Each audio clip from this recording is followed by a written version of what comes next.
9 मार्चखौ international women's day हिसाबै खुंनाय जायो। दा जोङो मोनसे फ्रि इन्टारनेशनेल उइमेन डे दिनै 7 थारिखआवनो जोङो बेखौ खुंनाय जादों आरो नैबे हाबाफारियाव जोङो जर'खायै हिन्जावसा सोलोंसाफोरनि थाखाय मोनसे सेल्फ डिफेन्स क्लास डेमनस्ट्रेशन जों लानाय जादों आरो बेनि गुबै थांखियानो जाहैबाय हिन्जावसाफोरखौ जोङो फिजिकेलि स्ट्रं खालामनाय, फिजिकेलि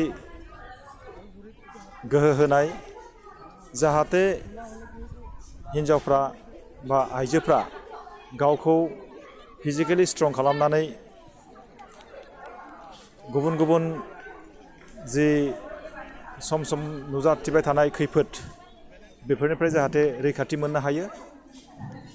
जोङो बुंनो हायो जे 100 बोसोरनि सिगां बा 50 बोसोरनि सिगां हिन्जावसाफोरखौ समाजा गोजौसिन सोलोंथाइ लाहोनायाव मदद होआमोन। हिन्जावसाफ्रा समाजाव उदाङै थाबायनो हायामोन। नाथाय जों दिनै नुबाय दानि समाव साफ्रोमबो हिन्जावसाफ्रा गोजौसिन सोलोंथाइखौ लानो हायो, उदाङै बेरायनो हायो।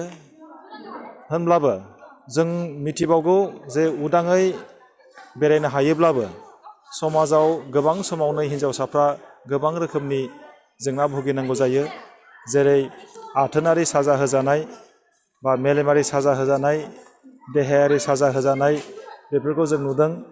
दा जोङो मोनसे थांखिजों जे आइजोफोरखौ जोङो बोरै गोहोगोरा जों खालामनो हागोन, जे सेल्फ डिफेन्सआव जायनाखि गोनां आयदाफोर दङ, सोलोफोर दङ, बे सोलोफोरखौ जोंनि गसाइगाव बिएड कलेजनि हिन्जावसा सोलोंसाफोरनो जों जुदि बे सोलोफोरखौ होनो हायोब्ला जों मिजिंथिनो हायो थारैनो जोंनि जि हिन्जावसा सोलोंसाफोर बिसोरो गावखौनो डिफेन्ड खालामनो हागोन, माने सुथुरफोरनिफ्राय रैखाथि होनो हागोन।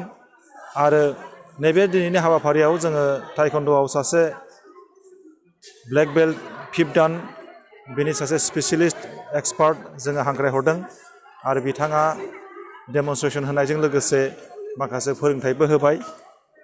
जोङो मिजिंथिदों दिनैनि बे हाबाफारिनि जि मोनसे थांखि, बे थांखिया समाजाव गुवार जाहैगोन, समाजाव गुवारै गोसारहैगोन आरो समाजनि जि सोद्रोमाफोर बा समाजनि जि बिमा बिफाफोर जे गाव गावनि हिन्जावसा गथ'खौ मोनफ्रोमबो बिथिङाव जौगानो थाखाय थुलुंगा होगोन, बेखौ आं मिजिंथिदों।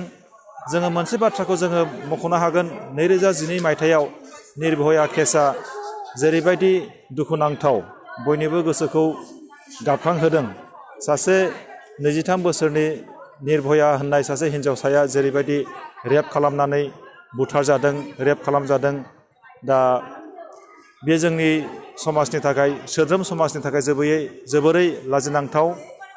दा बेफोरबायदि जेंनानिफ्राय हिन्जावसाफोरखौ जों रैखाथि होनांगौ आरो बिसोरखौ रैखाथि होनाया जों हौवाफोरनिबो बिबान दङ। बिथांमोनखौ हिन्जावसाफोरखौ जोङो इन्टेलेक्सुवेलि, इक'नमिकेलि एवार खालामनायनि अनगायै फिजिकेलि जों एवार खालामनाया आरो फिजिकेलि एम्पावारमेन्ट होनाया जोंनि बिबान। आरो गाहायै जि सोलोंथायारि फसंथानफोर, बे फसंथाननि जि अथ'रिटि, बिगोमा बा गाहाय, बिसोरो बेबायदि खाबुखौ होनांगौ होननानै आं मिजिंथिदों आरो आङो नोंथांमोननि बे चेनेलनि गेजेरजों आं खावलायनो सानदों जाहाथे जोङो हौवा आरो हिन्जाव समाजनि मोनफ्रोमबो बिथिङाव जौगानायाव बयबो समानै बिबान लानो हायो। जेरैबायदि दिनैहाय आइजोफोरनि थाखाय सारा बे हाबाफारिखौ लाबाय, फैबाय थानाय समाव हौवासाफोरनि थाखाय बा मेलफोरनि थाखायबो बे हाबाफारिखौ लागोन होननानै मिजिं खालामदों। बे हाबाफारिखौ जोङो कन्टिनिउ खालामगोन।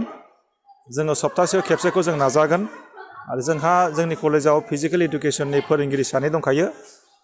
दिनै जागायनाय हिसाबै जों गुबुननिफ्राय एक्सपार्ट लेंहरदों आरो जोंनि थाखानाय फोरोंगिरियानो बेखौ दायथ'खौ लागोन। आरो मोनसे बाथ्रा आङो बुंबावनो सानदों, जोंनि कलेजाव आइजोफोरखौ जों गोहो होनो थाखाय जोंहा उइमेन एम्पावारमेन्ट सेल मोनसे दङ आरो बे उइमेन एम्पावारमेन्ट सेलानो थांनाय बोसोरावबो जोङो स्टेट लेभेल मोनसे सावरायमा मेल लादों उइमेन एम्पावारमेन्टनि सायाव। आरो बे उइमेन एम्पावारमेन्ट सेलनि गेजेरजों जोङो हानायमानि जों खामानि मावलांगोन आरो आइजोफोरखौ जोङो गावखौनो फिट फिजिकेलि फिट मेन्टेलि फिटनि थाखाय जोङो मदद होलांगोन